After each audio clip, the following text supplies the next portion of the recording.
What up? What up? Saturday live stream. Can you turn me down in the background? I can hear some echo, by the way. Wait, what? I don't know. I can hear myself in the background. Okay. I don't know how to turn you down.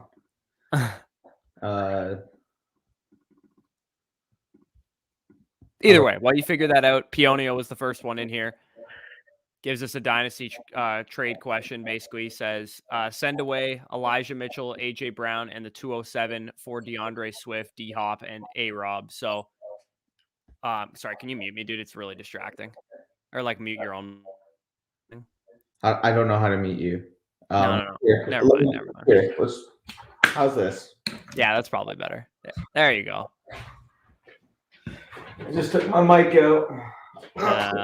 So yeah, Pionio, first one in here. The most unorganized live stream I've ever seen in my life. But either way, Pionio talks about Mitchell, AJ Brown, 207 for DeAndre Swift, and D Hop and A-Rob. I can still hear it, by the way, but I'm just gonna power through. So we kind of talked about this while we were kind of waiting to go live, but AJ Brown and Swift to me are very, very similar in dynasty value. It's really all a preference of if you want a running back or if you want a wide receiver. Both guys are in my top three at their respective positions.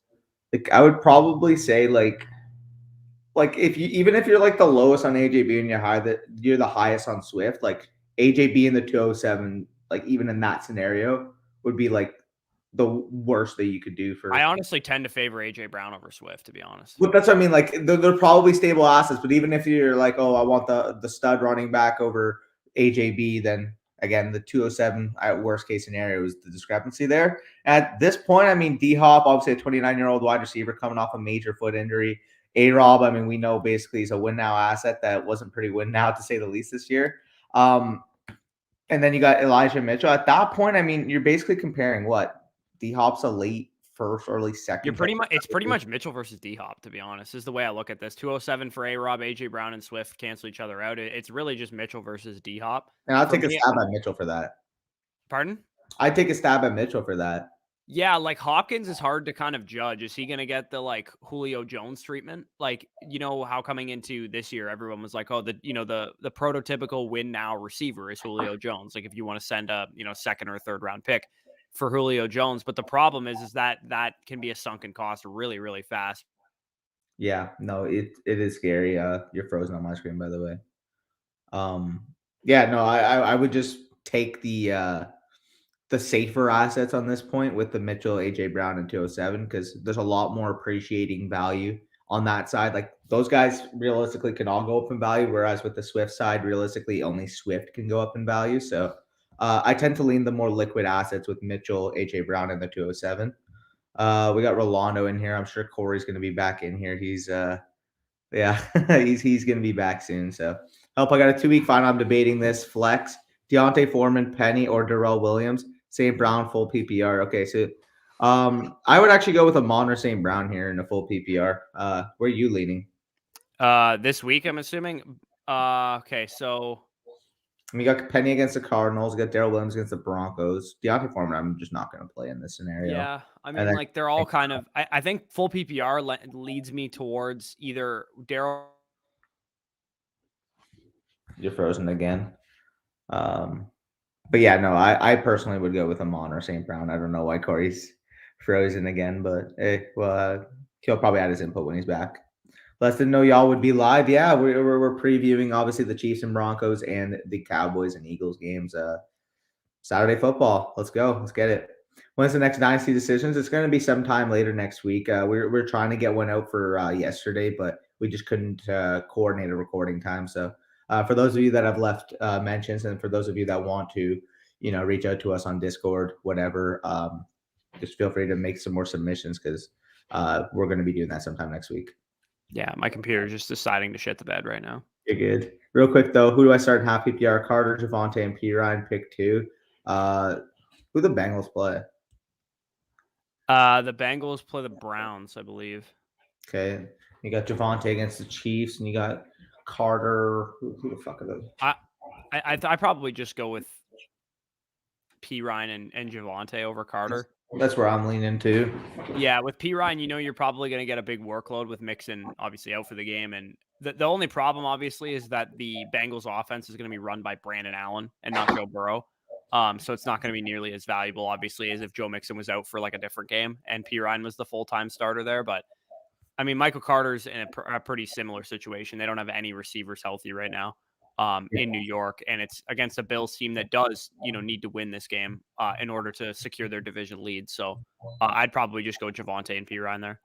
Yep, I agree with you there. D-Hop is on the downside right now. I do agree, and it's tough. It's a tough position because, like, depending on where your league is, your league either will value the name value of a DeAndre Hopkins or it'll be quick to move on. Because let's be honest here, anytime an older asset shows any type of sign of not returning win now type of value, their value plummets. Like we saw that from Julio Jones. Like Julio Jones right now, like what would you rather have realistically, a mid to late third or Julio Jones? You'd probably go with the pick at this point. Yeah, I mean, depending on my situation, if I'm in a winning window, I'm okay taking a shot on Julio for that price. But yeah, if I'm in any kind of rebuilding or retooling phase, I would just take the pick and move on. Yep. When is the next Dynasty Decisions? We just addressed that. Perfect. What's up, Did boys? we? When did you say? I said sometime next week.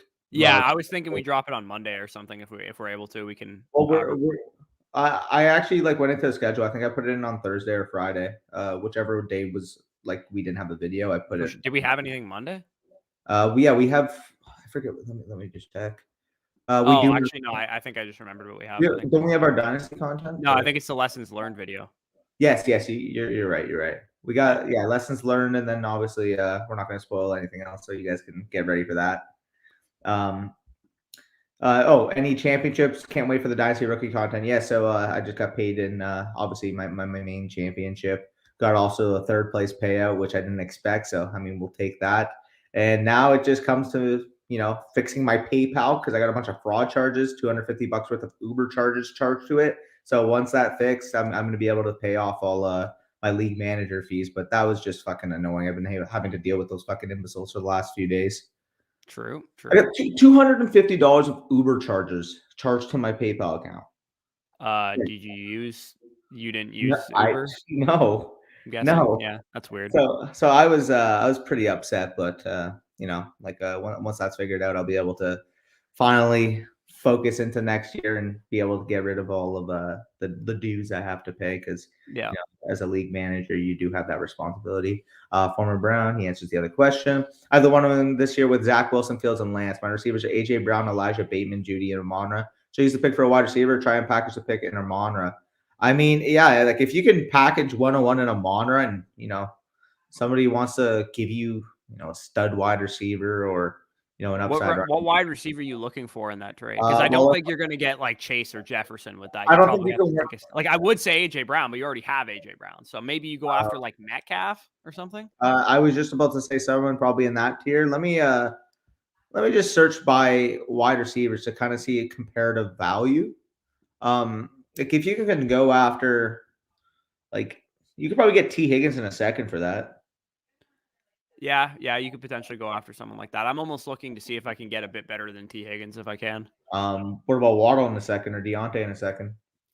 Yeah, they're all kind of, those guys are all in the same kind of tier for me. I think I would try and go after like Metcalf if I can. Metcalf, yeah, that makes sense. I mean, heck, you want to do that for AJ Brown, considering he's kind of had like an up and down. Well, I mean, he has AJ Brown on his team. So AJ Brown would have been the perfect guy to go after for sure, but he has him on his team already. You could always float that pick if we get a running back that emerges, whether it's like Breece Hall or Isaiah Spiller or whatever. Once they know that it's going to be a stud running back at the top of that pick, it'll probably be worth more. Because regardless of what people think of this running back class, one of those guys is going to test well. One of them is going to get drafted in the top 50, top 40 overall picks of the NFL draft. And if they land in a half decent landing spot, then you can probably sell that 101 for a good amount of value. Because I know a lot of people would have paid a decent amount for, Najee Harris in a single quarterback league, or hell, maybe a quarterback emerges and goes in the top 5 of the draft. Like, what if like Malik Willis is a fringe top 5 pick? Like, I could see that'd be a lot of wild. Because he got arm, he's got mobility, outer structure. I mean, he's still got a lot of flaws to his game, but people are going to make the parallels to Hurts and Lamar all draft off season. And if he gets draft capital, I can see him being like a legitimate like top 3 overall pick in rookie drafts. Yeah. Good luck to your Cowboys, Andy. Appreciate that, Paul. It means a lot. again, we need a miracle to not be the 4 seed. It's looking pretty likely right now, but I've seen more random things happen. We have to lose, right? Yeah, you guys And have the to Rams lose. would have to as well. You guys, the Rams and the Cardinals, pretty much. Because if How the would Rams, the Cardinals and the Rams, oh no, the Cardinals and the Rams aren't playing each other. Never mind. if the Rams lose and the Cardinals win, the Cardinals would take the division, but they'd have one more win, or they'd actually have the same. Oh, so okay, so yeah, if the Cardinals, if 2 of the 3 of the Bucks, Rams, and Cardinals lose, then the Cowboys would have a 3-way tiebreaker. True. But like the Bucks is the common denominator there, and then one of the Cardinals or Rams. Right. What's up, boys? What's up, Dr. Paul? Trade Dillon or Renfro. Trade Dillon or Renfro for what? Yeah, I mean, like it all depends what you can get for those guys. Dillon is a guy that I'm definitely interested in shopping in Dynasty. Yes. Just because I think he probably is going to have a lot of people that are really interested in him. And again, maybe I feel like this could be like a Kareem Hunt, Nick Chubb type situation in Cleveland, where both of these guys are kind of just, cannibalizing the ceiling of each other. So AJ Dillon, if people think he's going to, be the lead back somewhere or something, then maybe you can sell them on that kind of fantasy and see if you can get like first round value out of somebody for AJ Dillon, because he's clearly a good player. It's just, the opportunity is going to kind of limit him to some degree. Like AJ Brown, or not AJ Brown, AJ Dillon's comparative value right now on the market is the 108. Like I just searched that right now, like on Keep Trade Cut. If you can get the 108 right now for AJ Dillon, and you could show your league, hey, I mean, it says it's fair. This is what the market dictates, and you take that any day of the week. Because again, yeah, because you could get a nice young receiver for that, obviously in the draft. Maybe you get a quarterback that has some question marks towards the back end of the first round of super flex drafts, or you can just get another running back. Maybe if Isaiah Spiller or whatever lands in like a less than ideal landing spot or something, you might be able to take a stab at him. I mean, quarterbacks excluded right now. You look at the top of that draft. I mean, running backs, obviously, you got Hall, you got Spiller, you got Kenneth Walker as the main 3 this year that should get high draft capital. At receiver, you got, obviously, Treylon Burks, Garrett Wilson, Jameson Williams, Drake London. You're already at 7 players there. You add a quarterback or 2 in that mix, you're guaranteed, in my opinion, a better asset than what Dillon already represents. If you also could float it for one of these injured running backs too. If you wanted to take AJ Dillon in a second round pick and go after a J.K. Dobbins or somebody like that, then you might be able to do that, or you might be able to get like Travis Etienne for him straight up. Yep. No, I do agree with you there. But actually, a super chat here from Dr. Paul. I appreciate that. $13.99 super chat. So means a lot. He says, thanks, boys. I got paid because of you this season. Appreciate that. Glad you were able to win your championships. He said, I'm in a best ball playoff league, 1 quarterback, 3 running back, 3 wide receiver, tight end, kicker, defense. I played per team. Thoughts? So how do you understand how this would work, by the way? Like, are we picking quarterback from one? I think it's the same as like the underdog drafts that we've been doing, is it not? He says I'm in a best ball playoff league. He says I played per team though. I played per team. Yeah. I don't know. Yeah, I'm not exactly sure. If you want to leave us some kind of clarity in that. Leave us a follow-up. We'll feel free to address it. Just explain more what you mean by that. But yeah, no, best ball playoff does sound like a lot of fun. It a lot of similarities, obviously, with what Underdog's doing now. Well, I know some people are on DraftKings and like FanDuel. You can do just like contests with like the people that are in your league already, and just do like a weekly contest that way. I think I might talk to my league mates that are on DraftKings if they want to do something like that. Yep, no, for sure. So do you have where we left off? Yeah. So David also said he's the same guy who asked about the Dillon and Renfro stuff. He said Amon-Ra only got targets because there was no one else. Next year, that value drops a ton. Again, I tend to not buy in too much to the like narrative stuff, because we heard this about Ayuk and some other players last year, is that they only got targets because X, Y, and Z happened because this player was out, that player was out. The bottom line is that they still got targets, right? Like that's really all that matters. So yes, Hawkinson was out and Swift was out, but the fact that he was able to command a role and command targets is still definitely a good sign. I do think there's more validation to making that case on Amon-Ra versus Brandon Ayuk, because the average depth of target for an Amon-Ra St. Brown would dictate that it was more a schematic type of targets earned rather than a player talent type of targets earned. Now, do I think that Amon-Ra St. Brown has completely outlived obviously his draft capital? Could he be a Hunter Renfro for years to come? Yeah, sure. But at that point, I mean, his comparative value on the market right now is more than Michael Thomas. If you can tell me right now, I can flip Amon-Ra. Is that actually a fact? If you can flip Amon-Ra St. Brown for Michael Thomas right now and you are not doing it, go do it. Because like Yeah, if you're a that makes no contender too, sense. and you can get even like a Keenan Allen or something like that. If Keenan somebody's Allen, like if somebody's rebuilding and they want to like get younger and they think that that's like a smart way of doing it, I'm definitely willing to take a risk like that because yeah, again, like you're hoping Amon-Ra St. Brown's like top 99th percentile outcome is like 80% of what Keenan Allen can give you. yeah, no, I do agree with you there. Here, let's where do we leave off here? We Yeah, actually I got got it. y'all know Go where I ahead. could mock draft for 2022 redraft for free.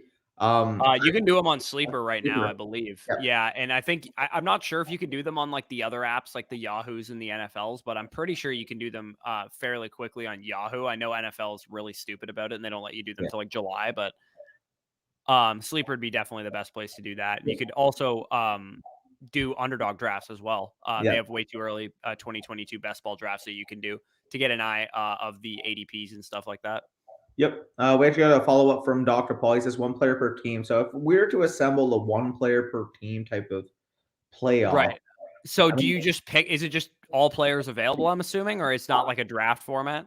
I'm assuming. So I mean, one of the kicker or defensive spots you'd have to label to the Patriots, either Folk or obviously the Patriots defense. Yeah. Yeah, I think that's fair. Like wide receivers, you probably have to go one of them being Chase, one of them being Tyreek, one of them being Adams Adams. or Cup.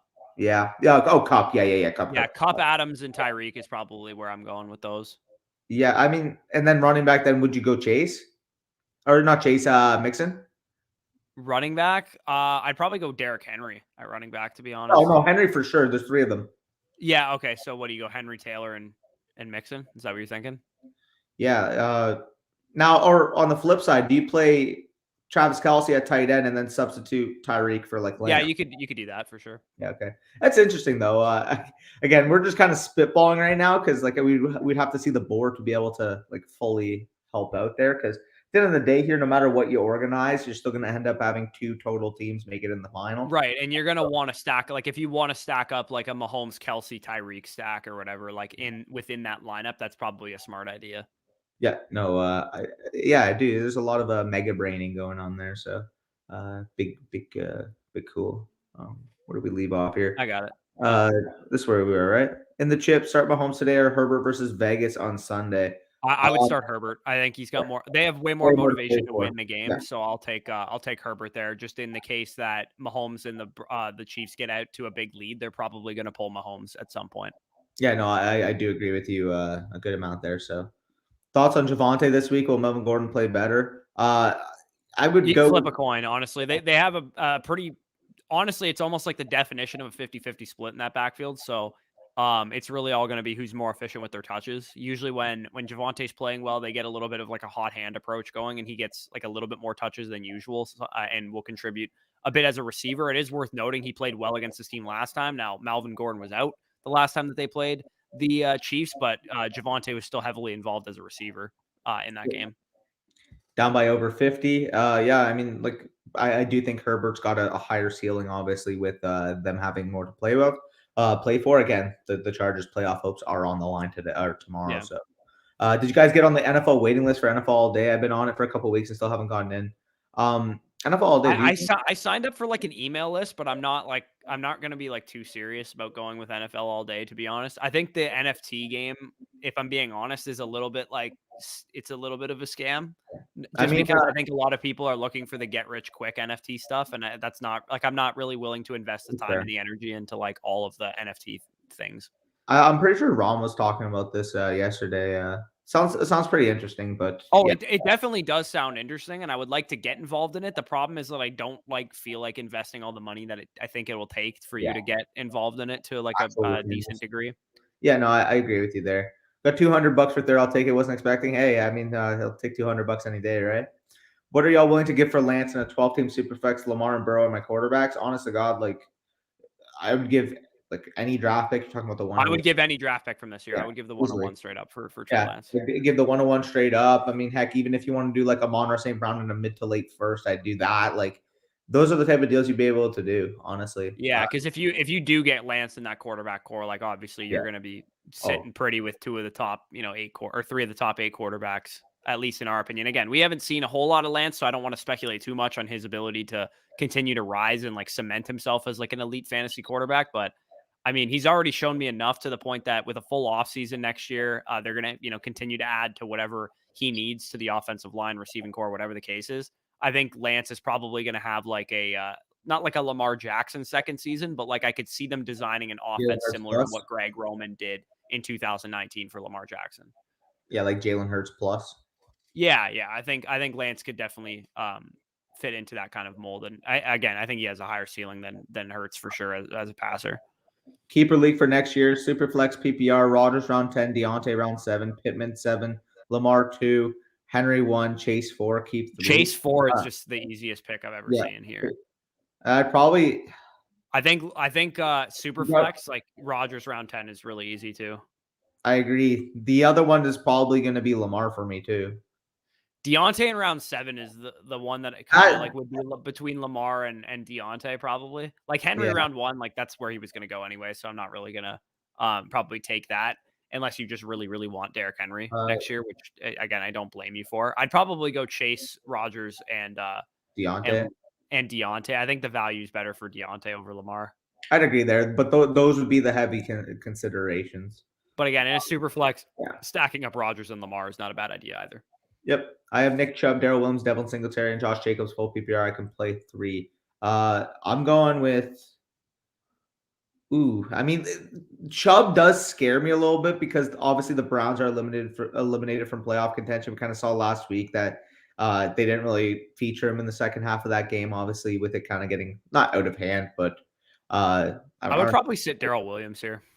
I would too, but like Chubb does worry me a little bit because of the scenario that the Browns are in. Right. Like this is why like you shouldn't. This is exactly why we don't do championships in week 18 personally, and why you guys didn't see any content related to it this week because, we left that. I remember like the last time I had a final week of the season, obviously it was week 17 a couple of years ago, but I think it was 2017 was the last time I had a championship in week 17. So like it's been a while since I've had to pay attention to the final week outside of DFS. Johnson, Chase, Deontay. Who's Johnson? He's answering Justin's question. I have Swift and Darrell Williams for my championship today. Anyone worth picking up just in case? I would need to know way more context. I would need to know who's on your wire. But it sounds like maybe you want to just take a stab at like an Antoine Wesley in case you need some like, bench spot relief or whatever. But like, I'm not, I think you're fine with those two guys there.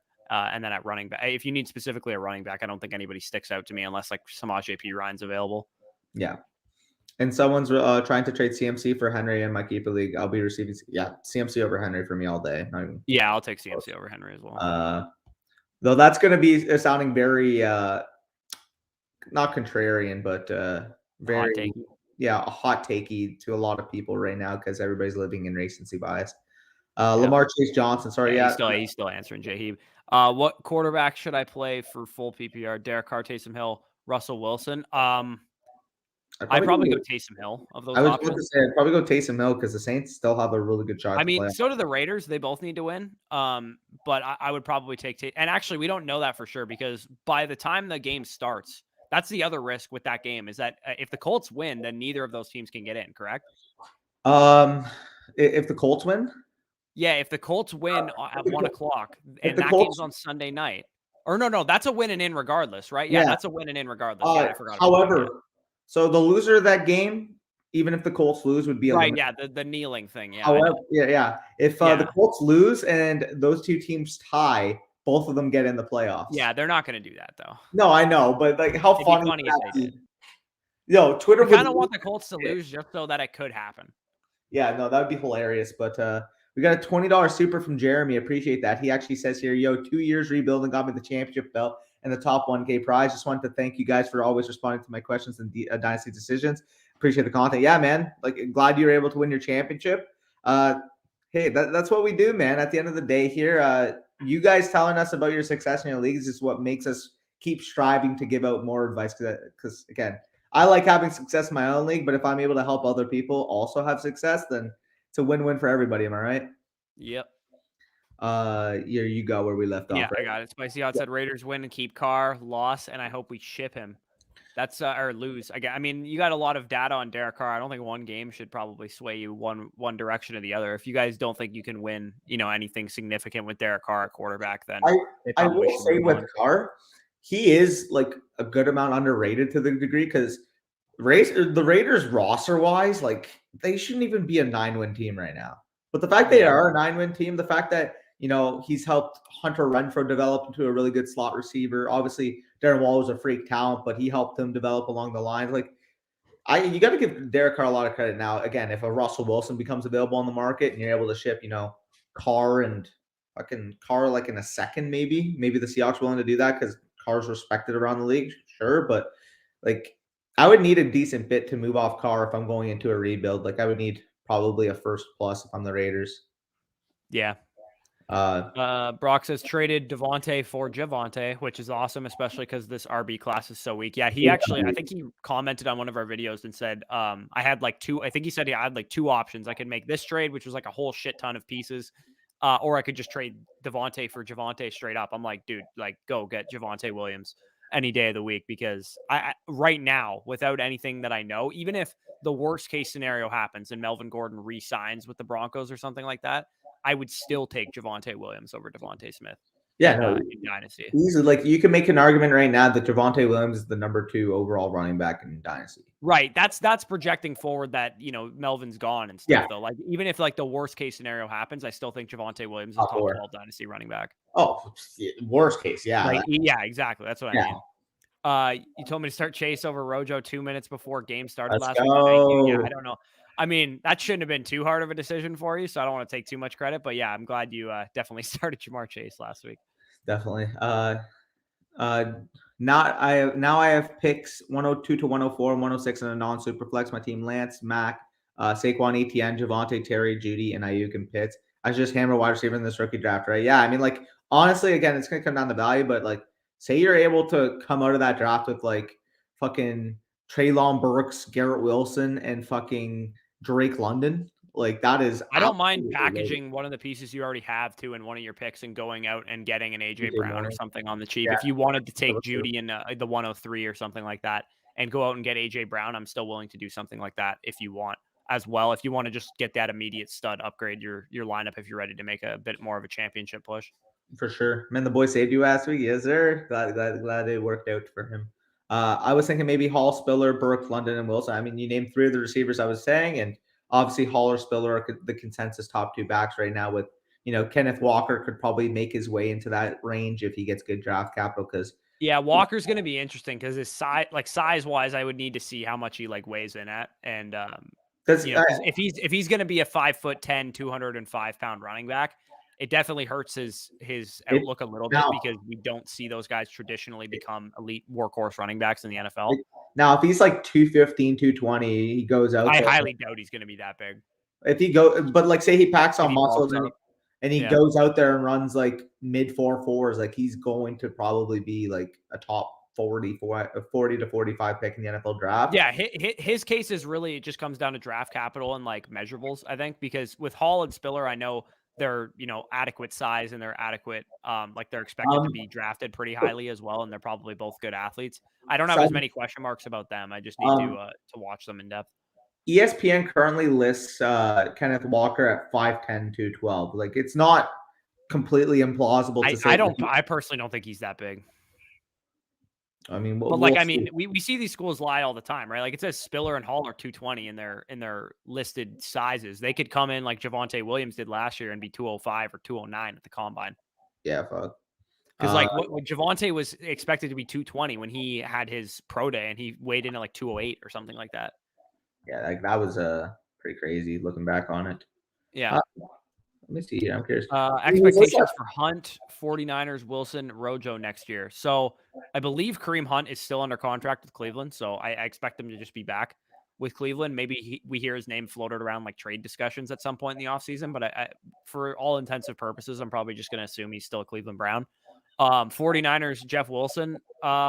Maybe he signs like a committee back type of deal, or he stays with the 49ers. Either way, kind of just roster clutter. But if he's on your roster, just hope for a decent landing spot maybe in free agency. And then Rojo, I'm curious to see what his market is. I don't really know how teams view him. I could see him getting anywhere from like no attention at all to like a Kenyon Drake, Melvin Gordon level contract. Like I really don't know what teams think of Ronald Jones. I could see him going to the Jets and being like the 1A or the 1B in him and Michael Carter, that would make a lot of sense. Like, Or I could see honestly, him kind of just signing like a third string running back deal at the end of June because no one wanted him.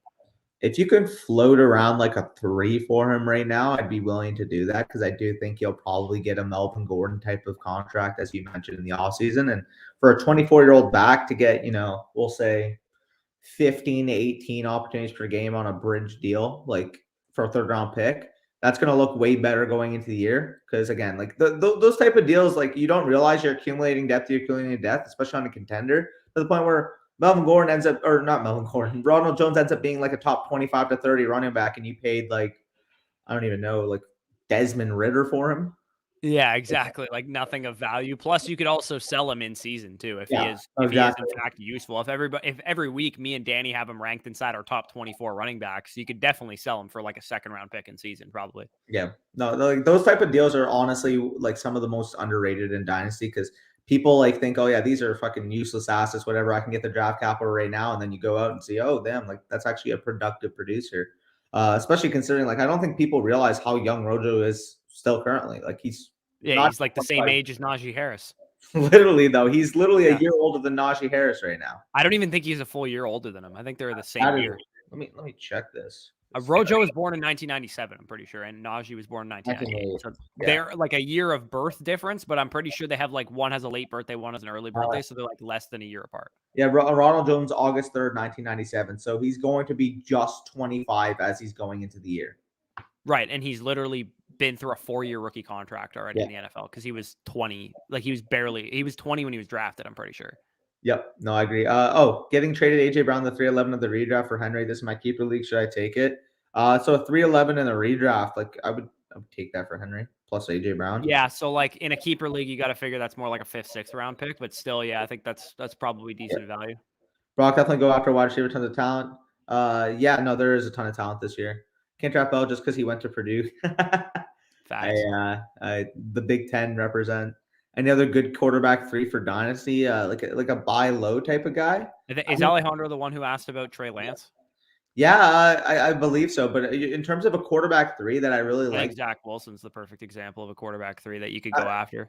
That's like the young assets too. Like again, like if you can float around a late 2 and get like a Baker Mayfield, like you could probably get that right now because there's a lot of negative heat on him. And I mean, he lands in, say, a situation like the Broncos. Or it just, I think the more likely scenario with Baker Mayfield is that he was, in fact, like dealing with a whole shit ton of injuries this year. And he goes back to being like the 15th to 20th best quarterback in the league next year, which again is still not going to be like ideal. But it's better than what he's valued at now, which is like he's not. If you can get that for like, you could probably get that for like the 210 right now. And at that, and which is not a highly valuable pick whatsoever.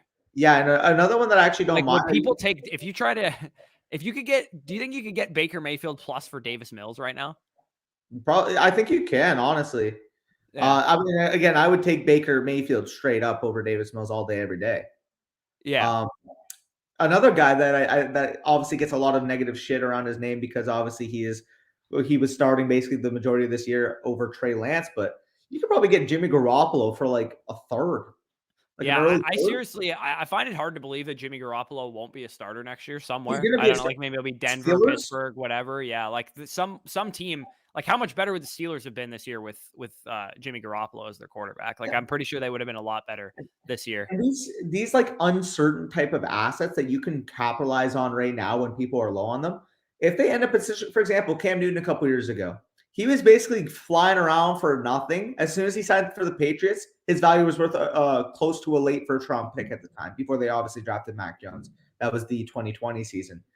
If you could have traded for a Cam Newton for like a late second, you probably could have sold him for an early second. At least an early second, yeah. At least just as he signed. So those type of moves are super, super savvy, super, super predictive. But again, the reward to them is so huge if they do end up hitting. And for an early third round pick on a guy like Garoppolo, who can realistically jump up to a top 16 overall pick type of value in a rookie draft, like I'm willing to part with a third for that type of potential any day of the week.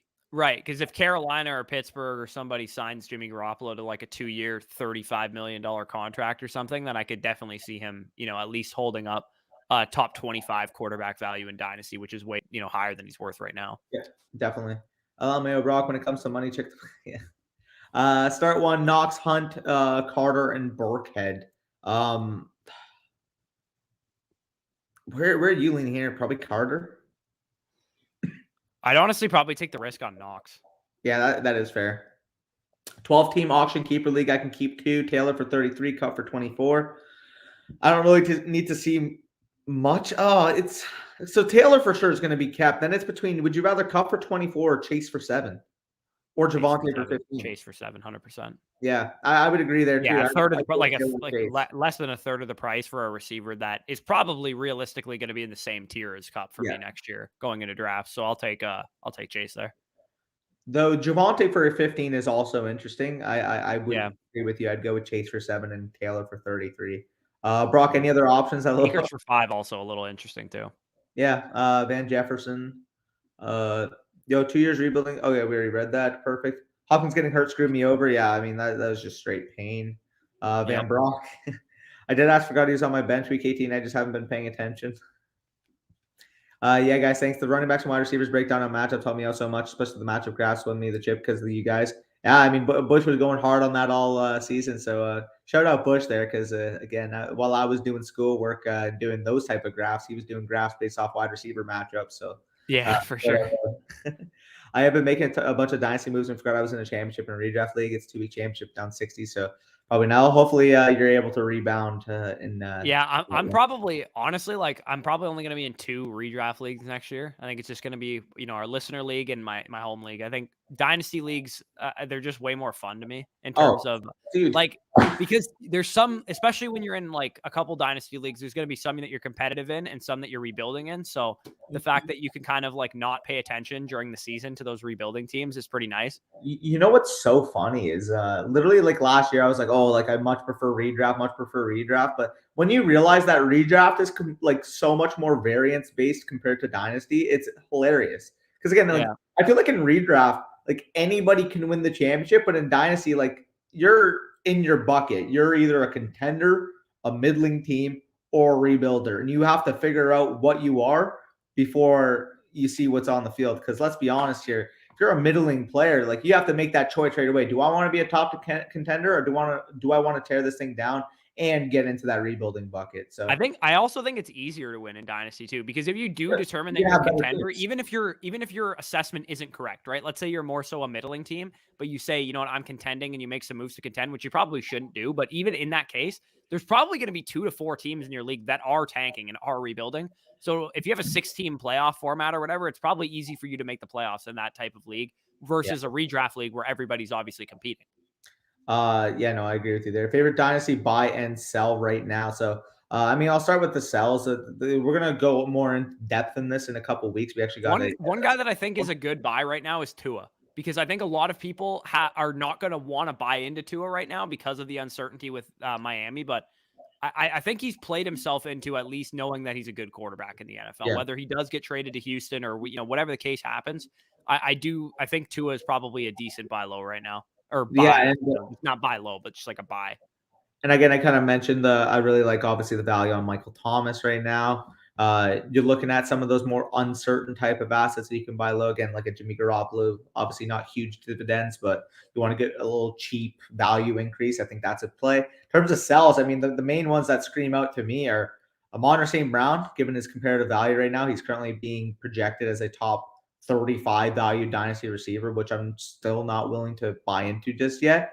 And it's mentioned later in the chat, but if you can sell Joe Mixon for literally the 101 plus right now, which you could probably get in multiple leagues, it's just so hard to believe that Joe Mixon will continue to do what he did this year. Now, like he scored 18 touchdowns this year, which is why he was good for fantasy. And I don't think that touchdown opportunity is going to change next year, because I mean, it's still Joe Burrow, Jamar Chase, T. Higgins in that offense. They're still going to move the ball and score points. So Joe Mixon could definitely have, another touchdown dependent RB1 season next year. But again, like this is a guy that still wasn't able to like be efficient on his touches, and is a guy that is entering that danger zone of running back touch count that usually leads to like a running back wearing down due to injuries and stuff like that. So yeah, Mixon being just skyrocketed randomly from like the 3rd to 4th round dynasty startup pick that he was last year to now being like a 1st round dynasty startup pick. Like to me, I can't get there. He's another year older. He still wasn't efficient. Like it's a tough sell for me to say that Joe Mixon really did anything this year to improve his value a whole lot. Like I guess his win now appeal is a little bit better now than it was last year. But outside of that, I still think he's like the same shelf life that I always thought he was going to have. Yeah, I mean, like realistic right now on Keep Trade Cut, you're talking about Joe Mixon in the late 3rd equating to the frickin' 101. Like, what are we doing here? Like, I'll take that any frickin' day over, again, such an unstable asset. So, yeah, I agree with you. I mean, Brock agrees too. Sell for me as Joe Mixon. I feel like his value will just decline from here. Fully agree. I mean, we literally saw what happened to Zeke 2019 to 2020 in terms of his value. I mean, this was a mid-1st round startup pick. The year after, you were getting them in the late 3rd or early 4th type of area. And I mean, Joe Mixon is much more unproven than what Zeke was at that time. I honestly think Mixon's just on the same career trajectory that Zeke was, except he's like a year behind him. And honestly, like the peak for Zeke was obviously higher than Joe Mixon anyway, too. So yeah. Vaughn, Barkley, P. Ryan seemed like the best, really cheap, good running back plays. P. Ryan with no Burrow, feel like he could exceed a ton of expectations today. Yeah, definitely could see that with P. Ryan, obviously. With those guys are. I mean, if you're talking about from DFS perspective, those guys are definitely going to be some of the higher played running backs. And in Superflex, I would buy some of the rookie quarterbacks as stroke. Yeah, no, I do agree with you there. Again, I still feel like comparatively right now that the market realizes the value of Lance and Field. But again, you mentioned Trevor Lawrence might still be in that vein because he was the 101, because, people know the talent that he is. But again, the more under the radar play here would be Zach Wilson. People want to shit on him so much when realistically, from a face value perspective, he hasn't really been any worse than any of these other guys. He had a better rookie season than Trevor Lawrence. Yep. I don't think that's debatable either. And like people are treating it as Zach Wilson's had some lows. Like he had some really, really bad games, but some of his lows were a little bit more explainable. Like they were against the Patriots on the road, for example, like just really tough environments to play in. And the guy literally almost beat the Tampa Bay Bucks, who are a Super Bowl contender last week. He beat the Tennessee Titans, who are the 1 seed in the AFC right now. And he beat them like he was the reason they won. Like they won because he made a bunch of deep like plays downfield and stuff. It wasn't like the defense created a bunch of turnovers or anything like that. The only game that Trevor Lawrence has won that's been like a hallmark game was the Buffalo Bills when they beat them like 9-6. And that had really nothing to do with Trevor Lawrence.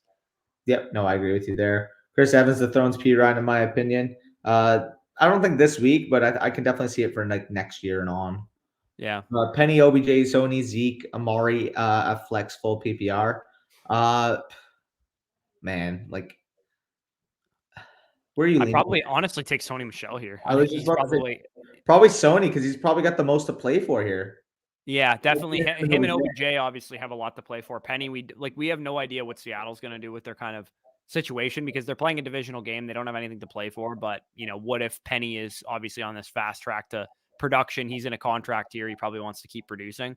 But Russell Wilson's in his final game. Like, what are they going to do with that kind of situation? I think it's probably Sony or Penny for me, but I'll go with Sony slightly. Do you think Russ gets moved this offseason? I do. I don't think he's going to be back in Seattle. Giants? I would say that the Giants, like Saints, Broncos, Steelers, Panthers are all going to be kind of Washington. All those teams should be in on Russell Wilson if he's available. The Giants make the most sense given the draft capital that they have too. Need to join a dynasty league with you. Yeah, we'll definitely be opening up some on Patreon this offseason. So I'm excited because, again, dynasty startup season is obviously one of my favorite seasons by far. Yeah, it's fun. Vic Zeke. Problem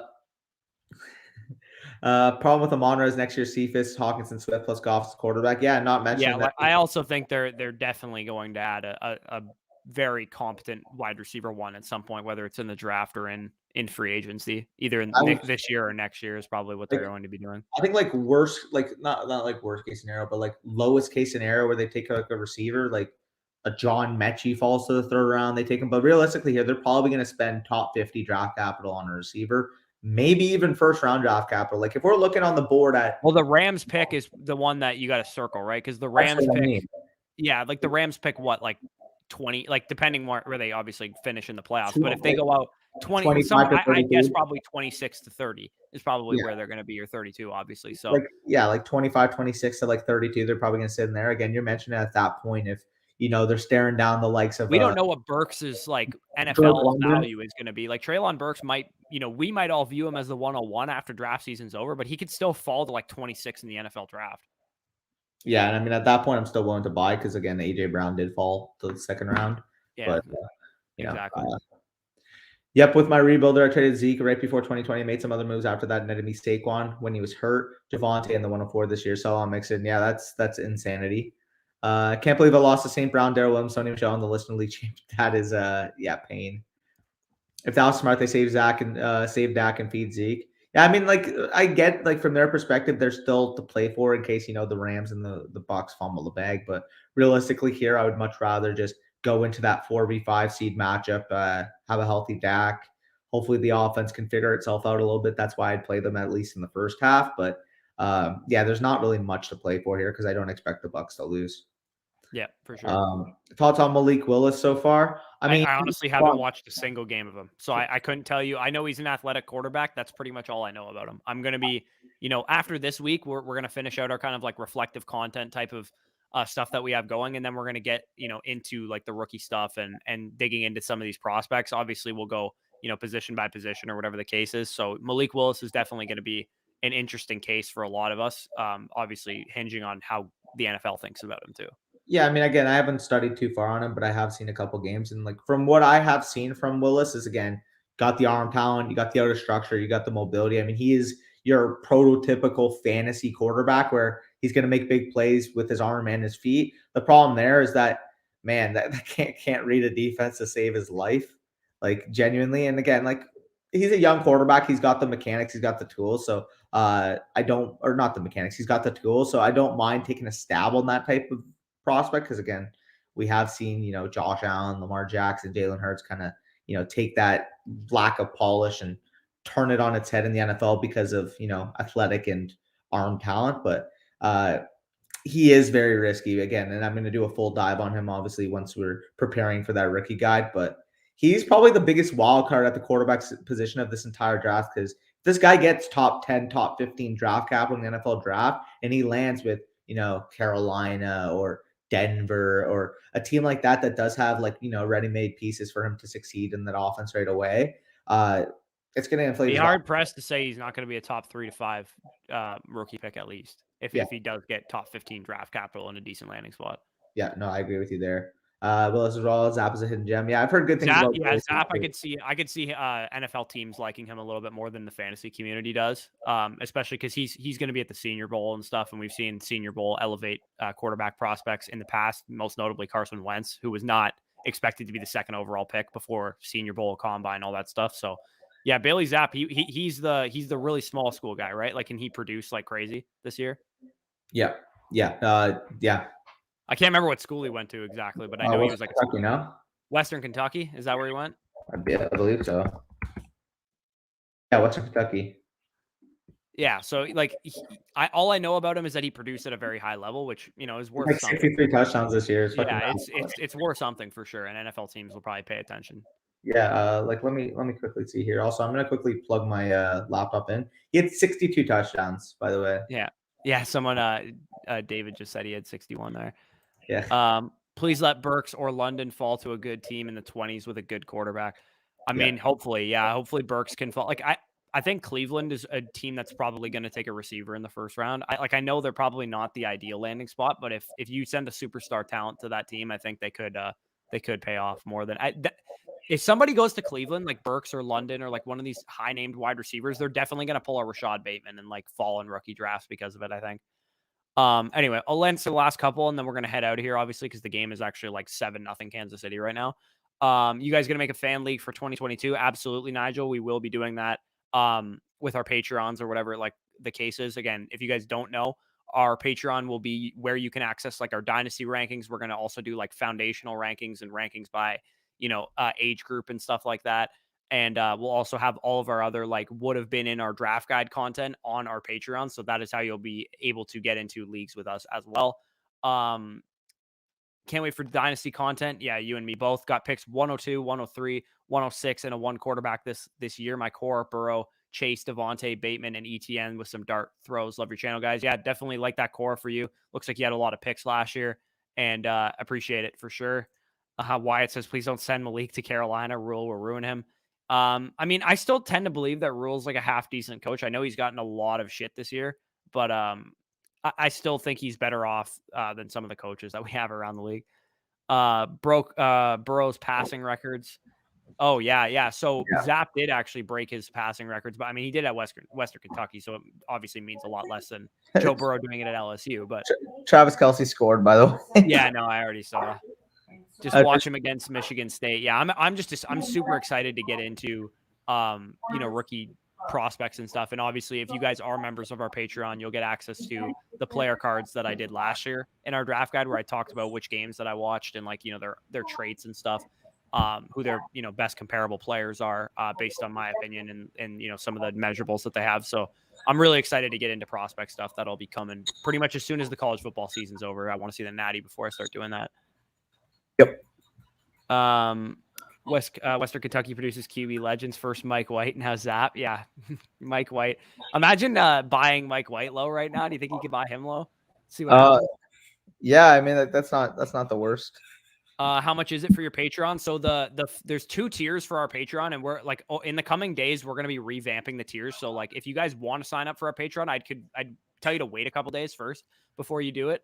But the tier for the Patreon to help you get entrance into our listener leagues and see our rankings and all the stuff that you guys are mainly interested in, that'll just be like $10-15. Like it won't be super expensive. Exactly. So that'll get you access to everything you need, Nate, and anybody else who was curious. Thank you, gentlemen. Enjoyed my first live chat. Yeah, appreciate you joining us. Even hope to see you in here. Answer some questions. Future. Yeah, we're gonna head out of here because the game is actually on right now. So peace out, guys. Enjoy the 2 games tonight, and hopefully, wish you luck if you still have your championship or if you're playing DFS this week tomorrow as well. For sure. Peace out.